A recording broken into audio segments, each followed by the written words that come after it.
Hello అండి, అందరికీ నమస్కారం. నేను మీ శ్రీజాదమ్ము. నేను కూడా మీలాగే ఇంత త్వరగా బయటికి వస్తానని చెప్పి అస్సలు ఎక్స్పెక్ట్ చేయలేదు.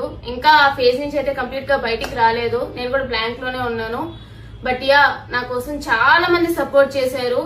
మీ మెసేజ్లు, మీ కాల్స్ ఇవన్నీ కూడా కంప్లీట్ గా చూడకపోయినా సరే నాకు అర్థం అవుతుంది మీరు నా కోసం ఎంత సపోర్ట్ చేస్తున్నారు అని చెప్పి. సో మీకోసం నేనైతే బయటికి రావాలి, మీకంటూ ఒక థ్యాంక్ యూ చెప్పాలి అని చెప్పి ఈ రోజు ఇలా వస్తున్నాను అనమాట. Firstly thank you so much. అసలు చిన్న వాళ్ళ నుంచి పెద్దవాళ్ళ వరకు, ముసలి వాళ్ళ వరకు అందరికీ కూడా పేరు పేరున చాలా థ్యాంక్స్ అండి. మీకు లైఫ్ లాంగ్ నేను రుణపడిపోయి ఉంటాను. అంత సపోర్ట్ చేశారు, నాకు సపోర్ట్ చేస్తూనే ఉన్నారు ఇంకా కూడా. So thank you so much. అవును, నా వల్ల కొన్ని మిస్టేక్స్ జరిగినాయి, బట్ అవన్నీ కూడా మార్చుకుని నా గేమ్ స్టార్ట్ చేసి మంచిగా పేరు తెచ్చుకున్న టైంలో ఇలా బయటకు వచ్చేసాను అనే బాధ అయితే ఇంకా ఉండిపోయింది అనమాట.